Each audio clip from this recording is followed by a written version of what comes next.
안녕하세요. 오늘도 행복한 시간, 책과 함께 하는 소설입니다. 여러분들의 관심과 응원은 저에게 큰 힘이 됩니다. 감사합니다. 오늘 여러분과 함께 할 작품은 김래성 작가님의 마인 작품입니다. 살인범으로 몰린 오상옥 변호사, 그는 과연 아버지와의 운명적인 재회에서 도망칠 수 있을까요? 오늘 이야기 끝까지 함께 해주십시오. 지금 시작합니다. 뭐요? 홍서방 살해범인으로 오상옥 씨를 임경부는 깜짝 놀라며 그렇게 부르짖었다. 그렇습니다. 천읍 부부암에서 홍서방을 피스톨로 쏘아 벼락 밑으로 떨어뜨려 버린 것은 해월이가 아니고 오 변호사 자신입니다. 아니, 그러면 오상옥 씨의 보고가 전부 거짓말이었단 말이요. 뭐가 뭔지 정신을 차릴 수 없다는 임경부의 물음이었다. 아니올시다. 오 변호사의 보고는 10분지 후까지는 사실이었고 10분지 1 여분의 아이가 사내라는 것과 그 후 해월이라는 소년 승려가 선읍으로 배경호 씨를 찾아왔다는 것만이 거짓이었지요. 그러면 오상옥 씨는 대체 무슨 이유로 복수귀 해월을 어디까지나 사나이로 인정시키기 위하여 그것은 또 왜요? 임경부와 아울러 세상의 신임을 독차지해온 아마추어 탐정 오상옥 변호사는 한꺼풀 가면을 벗기면 악마와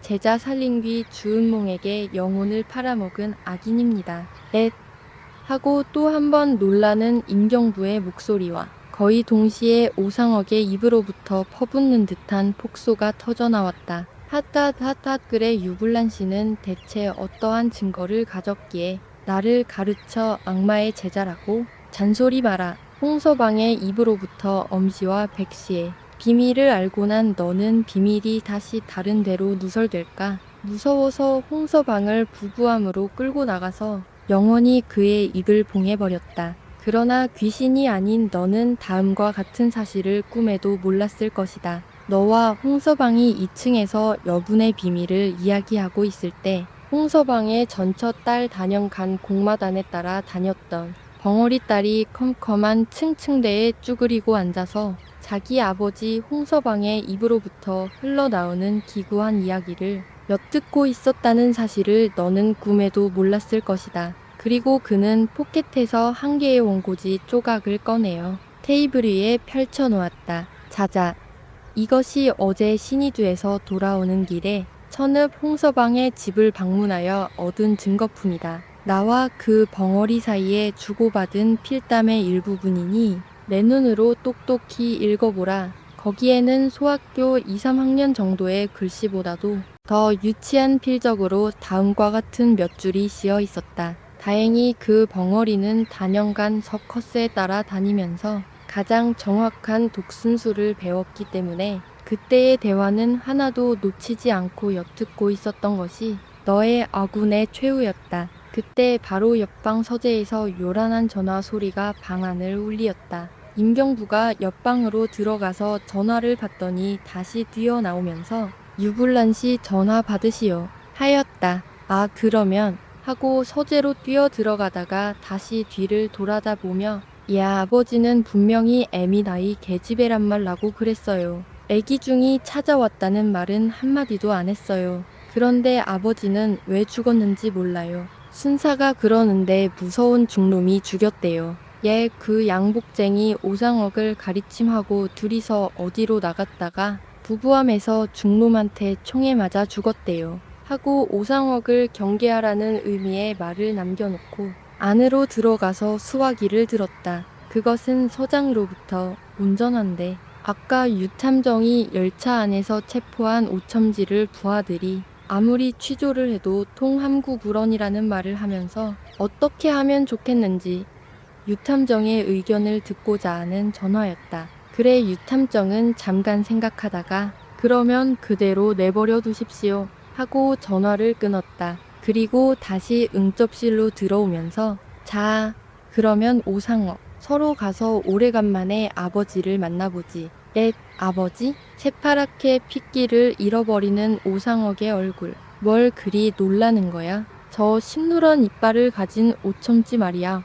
오첨지. 아, 그 순간 옆에 지키고 섰던 임경부를 단 한 주먹에 쓰러뜨리고 비조처럼 들창을 휙하고 넘어가는 오상옥의 몸뚱이. 아, 그러나 몸뚱이는 창밖에 늘어진 수양버들 가지를 잡고 그네처럼 휘익하고 2층에서 정원 잔디밭 위에 툭 떨어졌다. 아, 전홈을 잡아라. 상반신을 들창으로 내밀고 미친 듯이 외치는 임경부. 어이, 제군. 전홈을 잡아라. 오변호사를 잡아라. 임경부는 커다란 목소리로 다시 한번 고함을 쳤다. 그러나 공교롭게도 그때는 사복한 형사, 정복한 순경들이 모두 아래층 현관 옆 임시 휴게실에 모여 앉아서 해월의 이야기에 한층 꽃을 피우고 있을 때여서 뜨거운 햇볕이 내려 쪼이는 정원에는 사람의 그림자 하나 보이지 않았다. 아, 저놈이 하고 임경부가 그렇게 부르짖으면서 발을 동동 구르며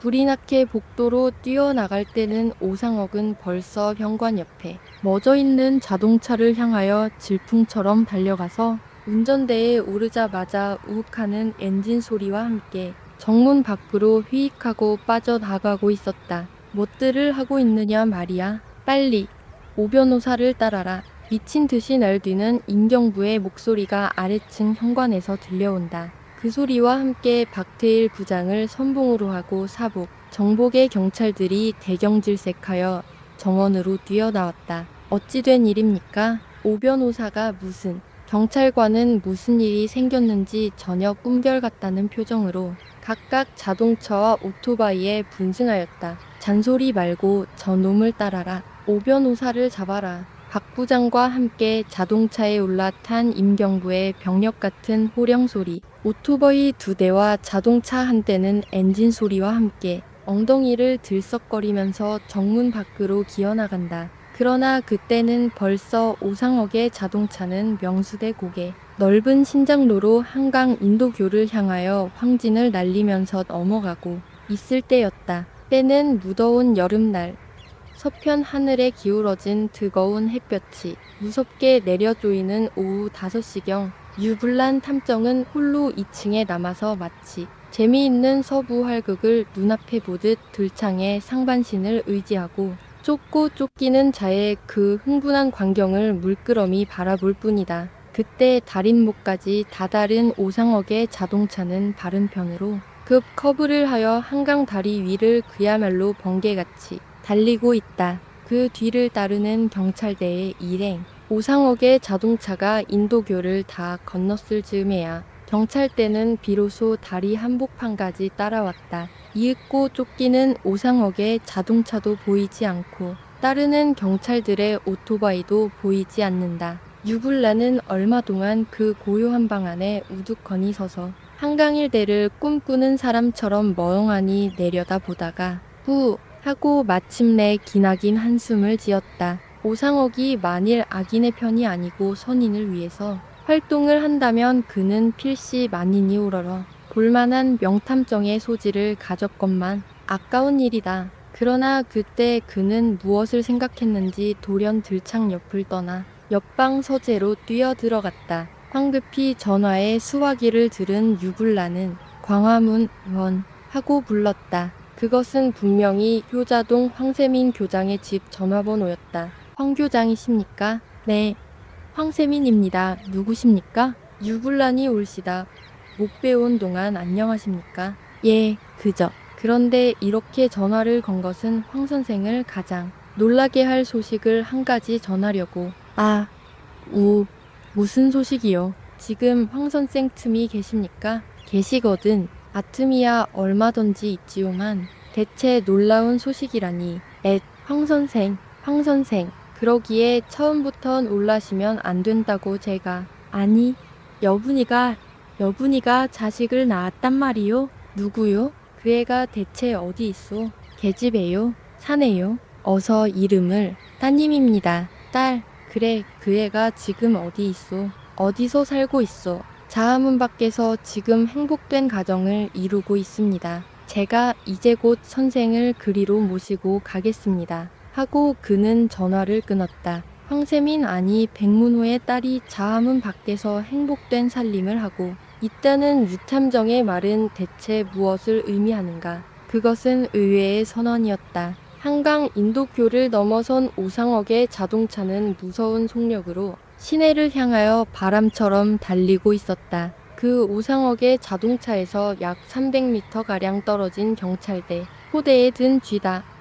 저놈을 체포하는 것은 쉬운 일이나 살게 잡아야만 한다. 임경부는 혼잣말로 그렇게 외쳤다. 그런데 대체 어찌 된 셈입니까? 오 변호사가 하고 묻는 박태일 부장에게 자세한 이야기는 후에 하고 빨리 속력을 좀 더 내봐. 행길 양편에는 길 가던 사람이 우뚝 멎어 이 처참한 추격전에 눈을 둥그렇게 떴다. 거리에선 고스톱의 시그널을 무시하고 달리는 오상옥의 자동차. 그럴 때마다 교통순경의 병력 같은 고함 소리가 따라오다가 그만 사라지곤 한다. 이리하여 그들의 자동차가 거의 경성역까지 다다랐을 즈음에는 그들의 간격은 300m에서 200m로 단축되었던 것이다. 오상옥은 대체 무엇을 생각하고 있을까? 그는 과연 이 맹렬한 경찰대의 추격으로부터 벗어날 수 있을 것인가? 더구나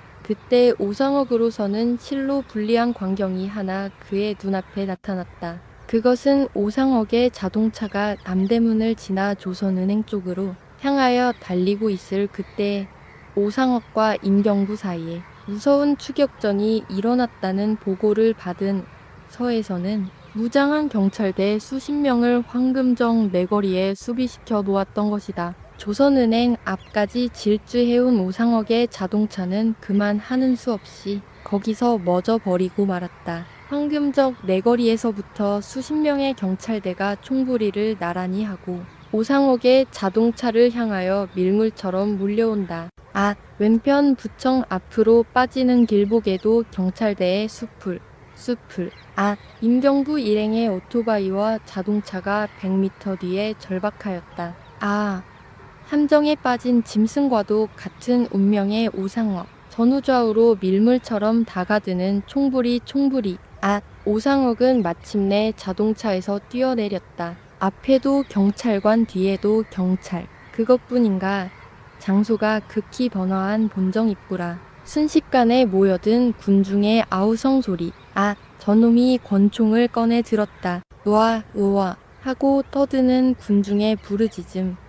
위험천만. 오상옥은 마침내 피스톨을 휘저으면서 엠백화점 앞 넓은 마당을 끼고 본정 입구를 향하여 다람쥐처럼 다름박질 친다. 하고 떠들면서 뒷걸음질을 하는 군중의 물결. 그러나 본정 입구에도 경찰대의 총부리. 하늘로 오르거나 땅속으로 닿거나 오상옥에 취할 길은 두 가지 중에 한 가지뿐. 때는 바로 6시 엠백화점의 폐관 사이렌이 울리기 바로 직전이다. 그 순간 백화점에서 밀려 나오던 손님들이 소리를 치면서 물결이 칼로 베이듯 양쪽으로 갈라섰다. 오상옥이 권총을 휘두르면서 백화점 안으로 뛰어 들어갔던 때문이다. 그것은 실로 위험하기 짝이 없는 일이었다. 미친 듯이 날뛰는 오상옥의 손으로부터 한시밥기 권총을 빼앗아야만 하지 않는가? 벌떼처럼 떠들어대는 군중을 해치며 오상옥의 뒤를 따라 불이 나게 쫓아 들어가는 것은 분명 임경부와 박태일 부장이었다. 그러나 그들이 백화점 안으로 따라 들어갔을 때는 벌써 오상옥의 뒷모양이 지금 마을 위층으로 올라가려는 엘리베이터 안으로 사라졌을 때였다. 그 엘리베이터 멎어라. 임경부의 부르짖음이 전내를 우렁차게 울리었다. 그 고함 소리와 함께 일단 움직였던 엘리베이터가 멎지를 않겠는가. 그러나 다음 순간 엘리베이터 걸의 얼굴이 새파랗게 변해버렸던 것이다. 폐관 직전이었으므로 내려오는 손님들은 많고 올라가는 손님은 하나도 없는 그 엘리베이터 안에는 종이장처럼 새파랗게 변한 엘리베이터 걸의 얼굴과 그 엘리베이터 걸의 가슴에다 한 자루의 권총을 겨누고 서 있는 오상옥의 얼굴이 있을 뿐 손님이라고는 한 사람도 없는 것이 다행이라면 다행이었다. 엘리베이터를 중심으로 하고 멀리 반원을 그린 경찰대. 오상옥과 경찰대는 지금 엘리베이터의 쇠창살 한 겹을 사이에 두고 그 쇠창살을 통하여 서로 흘겨보면서 마주섰다. 오상옥. 그 소녀의 가슴으로부터 권총을 내려라 하고 그때 임경부는 가장 엄숙한 목소리로 명령하였다. 그러나 부처님처럼 오상억의 얼굴에는 아무런 반응도 보이지 않는다. 오상억, 권총을 거두라. 임경부는 다시 한번 명령하였다. 그러나 오상억의 피스톨은 여전히 소녀의 가슴을 겨누고 있더니 돌연 권총부리가 휙 돌아섰다. 쇠창살 밖으로 경찰들을 향한 총부리. 으아! 하고 떠들면서 한 발자국씩 뒷걸음질 치는 경찰들. 그 순간 소녀를 옆으로 물리친 오상억의 왼편손이 문 옆에 달린 스위치를 눌렀다. 위층으로 휙 하고 올라가는 엘리베이터. 아, 저놈이 위층으로 하고 층층대로 뛰어 올라가는 경찰들의 물결. 각 층에 몇 사람씩 지켜 있어야 한다. 임경부의 고함 소리 2층에서 3층, 3층에서 4층. 그러나 그때는 벌써 엘리베이터는 옥상까지 기어 올라갔을 때였다. 이리하여 경찰들이 옥상까지 뛰어 올라왔을 때 그들은 실로 이상한 광경을 눈앞에 보고 놀랐다. 아, 저놈이 저기를 하고 고함치는 박태일 부장의 말에 그가 손가락질하는 방향을 사람들은 일제히 쳐다보았다. 이 임백화점으로 말하면 요즘 창설 20주년 기념으로 할인 대매출로 손님을 끌고 있었는데 거기대한 선전 광고로 매일처럼 이 옥상에서 창설 20주년 기념 할인 대매출이란 깃발이 달린 커다란 에드바룸 광고구를 띄웠다. 그런데 지금 오상욱은 그 에드바룸의 줄을 마치 공마사처럼 발발 기어 올라가고 있지를 않는가. 우체국 앞 넓은 마당에 모인 수천 명의 군중이 갑자기 어으하고 떠들기 시작한 것도 결코 무리는 아니었던 것이다. 멀리 쳐다보이는 백화점 옥상에서 가는 줄을 타고 조금씩 기어 올라가고 있는 사람의 그림자. 그러나 그것이 얼마나 어리석은 노릇인 줄을 군중은 너무나 잘 알고 있었던 것이다. 어째 그러냐 하면 사나이가 에드바룸까지 다다르려면 적어도 30m는 더 올라가야만 될 것이다. 그러나 그가 에드바룸까지 올라가기 전에 경찰들이 아래서 풍선에 줄을 감으면 그만이니까. 이 광고 풍선은 아시다시피 밑에는 외줄이나마 위에 올라가서는 풍선을 잡아맨 여러 줄이 합해졌으므로 거기까지 올라가면 그 합해진 줄과 줄 사이에 넉넉히 힘 안 들이고 사람 몸뚱이 하나가 들어앉을 수 있다. 그러나 거기까지 올라가기에는 적어도 반시간 이상의 시간이 걸릴 것이니 그동안에 경찰들은 아래서 줄을 감을 것이 아닌가. 이것이 그렇지 않아도 흥분된 군중의 가슴을 더 한층 짜릿짜릿하게 했다. 아, 저것이 대체 어찌 되나? 위까지 올라간들 무슨 소용이 있으랴. 사람들은 사나이가 한시 앞뒤 경찰들에게 붙들리는 것보다도 그 어떤 고개사 같은 재주를 보여주기를 더 한층 기대하면서 마음을 조였다. 아, 과연 사람들의 추측은 들어맞았다. 사나이가 풍선줄 약 절반쯤 기어 올라갔을 즈음에 경찰들은 줄을 감기 시작한 모양이다. 그때까지도 조금씩 기어 올라가던 사나이의 조그마한 몸뚱이가 반대로 조금씩 아래로 내려오지 않는가. 그것은 비록 얘기하였던 바였으나 사람들은 손에 땀을 쥐어가면서 대체 어떻게 될 것인가고 온몸이 형언할 수 없는 흥분에 휩쓸려 버리는 것이었다. 1분, 2분, 5분, 10분 사람들은 점점 커지는 풍선을 머리 위로 쳐다보았다.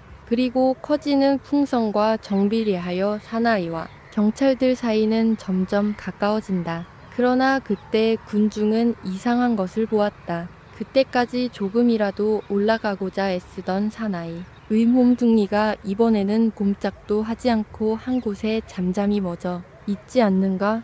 그러나 사나이의 손은 자기 발밑에 줄을 자꾸 어루만지고 있는 것 같았다. 아, 저놈의 손에 칼이. 망원경으로 쳐다보던 한 사람의 점원이 돌연 그렇게 부르짖었다. 아, 오상억은 자기의 몸뚱이가 땅에까지 내려오기 전에 에드바룸의 줄을 끌으려는 것이었다. 한 잔 두 잔 애려오는 몸뚱이, 한 오리 두 오리 끌키는 밧줄. 그러나 그 순간 사람들은 으악 하고 부르짖지 않을 수 없었다. 둥실하고 하늘로 떠 올라가는 사나이의 몸뚱이, 마침내 밧줄은 끌키었다. 여아, 저놈 봐. 저런 대담한 놈 봐. 저놈이 저러면 잡히지 않을 텐가? 넓은 마당에 모여선 군중의 물결은 저마다 뭐라고 떠들면서 폭풍우와 같은 흥분에 사로잡히지 않을 수 없었다. 줄을 끌킨 에드바룸은 점점 상공을 향하여 올라가기 시작한다. 사나이는 다시 위로 한 발자국 두 발자국 기어 올라간다. 아, 그것은 실로 보는 사람들로 하여금 손에 땀을 쥐게 하는 무서운 고개였다. 전 생명을 내걸고 하는 너무나 무시무시한 공중비행이었다. 상공에는 그래도 바람이 있나 보다. 풍선은 오상옥의 조그마한 몸두기를 달고 차츰차츰 서북 쪽으로 이동하기 시작하였다. 풍선은 어느덧 조선은행 상공으로 울마왔다. 풍선을 따라 역시 그 편 쪽으로 밀려가는 사람들의 물결, 아우성 소리, 우와 우와. 그러나 마침내 그 커다란 광고 풍선이 풋볼 만큼 적어졌을 때 망원경을 가진 어떤 사나이가 돌연 부르짖었다. 저놈이 마침내 올라가 앉았다. 줄이 합해진 그 사이에 마치 그네를 타듯이 아, 저놈이 웃는다. 양복 소매로 이마에 땀을 씻는다. 저놈 봐. 저런 대담한 놈. 사람들 사이에는 거기서 망원경 약탈전이 전개되었다. 이 전대미문의 대고개사의 공중비행, 이 소문이 어느덧 서울 장안의 골목골목까지 전파되었다. 담 위에 올라간 사람, 지붕 위에 올라간 사람, 나무 위에 올라간 사람. 풍선은 그 이상 더 올라갈 줄을 몰랐으나 바람이 서북 쪽으로 이동하는 때문에 얼마 후에는 부천까지 올마왔다. 엠백화점에서 부천까지는 그리 멀지 않은 거리였으나 원체 바람이 없었기 때문에 적어도 30분 이상의 시간이 경과되었던 것이다. 그때였다. 어디선가 프로펠러 소리가 들리었다. 아, 비행기다. 비행기가 떴다. 그것은 일보사의 비행기. 비행기는 에드바룸을 중심으로 하고 마침 맴돌듯이 원을 그리며 돌아간다. 이것은 약 1시간 후에 배포된 일보사의 호외 기사의 한 줄거리지만 그때 비행기 더글라스를 타고 대공의 악마 오상옥의 심경을 타진코자 나타난 것은 일보 사회부장과 그의 부하인 민환기자 정대호였다. 그러나 프로펠러 소리에 대화는 불가능이고 다만 풍선의 주위를 돌면서 오상옥의 모양을 관찰했을 뿐이었다. 오상옥이 앉은 자리는 비교적 편안하였다. 위에서 내려온 20여 오리의 줄과 밑둥의 줄이 합해진 사이에 몸을 올려놓고 그 어여쁜 부처님과도 같은 얼굴에는 때때로 미친 사람처럼 희죽희죽 웃음이 떠올랐다. 멀리 발밑에 군중을 내려다보고 자기 코 앞을 스치면서 지나가는 무리들의 카메라를 바라보고 그러나 그때는 벌써 오후 7시, 약 10시간밖에 부유력이 없다는 이 불완전한 광고 풍선으로부터 가스가 새어나는 모양이다. 점점 아래로 내려가는 풍선을 문득 쳐다보는 오상옥의 어두운 얼굴빛. 풍선은 어느덧 광화문 내거리 위로 올라왔다. 무엇을 생각했을까? 그는 폭혀대서 조그만 수첩을 꺼내어 거기다 만년필로 무엇인가 한 줄쯤 기록하여 그것을 허공 중에 날리는 것이다. 그것이 한 장뿐이 아니고 2장, 석 장, 10장, 20장 이상이 일보사의 호위 기사의 한 대목이었으나 그때 광화문에서 총독부 앞으로 밀려가는 군중에 머리 위로 흰 나비처럼 팔락팔락 내려오는 종이 조각을 주운 사람이 있다. 아니, 그와 같은 종이 조각을 주운 사람이 한 사람뿐이 아니었다. 이 모퉁이에서도 죽고 저 모퉁이에서 죽고 그 종이 조각을 향하여 쇄도하는 군중. 거기에는 대체 무엇이 적혀 있었을까? 운몽아 잘 있거라. 운몽아 잘 있거라. 아, 오상옥은 조금씩 아래로 내려오는 풍선과 함께 얼마 남지 않은 자기의 운명을 깨닫고 사랑하는 사람 주은몽에게 최후의 작별을 하는 것이 아닌가. 그러나 은몽은 벌써 그보다 먼저 죽지 않았던가. 이와 같은 새로운 의문이 사람들의 가슴을 사로잡았다. 그것은 실로 이상하기 짝이 없는 문구였다. 해는 서산을 넘는다. 풍선은 총독부를 지나 청운동 쪽으로 이동하면서 스름스름 아래로 내려온다. 풋볼만 하던 풍선이 이제는 한결 커졌다. 대바구니만 하여 보인다. 이대로 가면 오상옥은 풍선과 함께 자하문박 근방에서 완전히 탕 위에 내려앉을 것이다. 사람의 파도는 아우성 소리와 함께 효자동 쪽으로 흘러간다. 오상옥은 결국 사랑하는 은몽에게 마지막 메시지를 남기고 바람과 함께 사라집니다. 오늘 이야기 끝까지 함께 해주셔서 감사드립니다.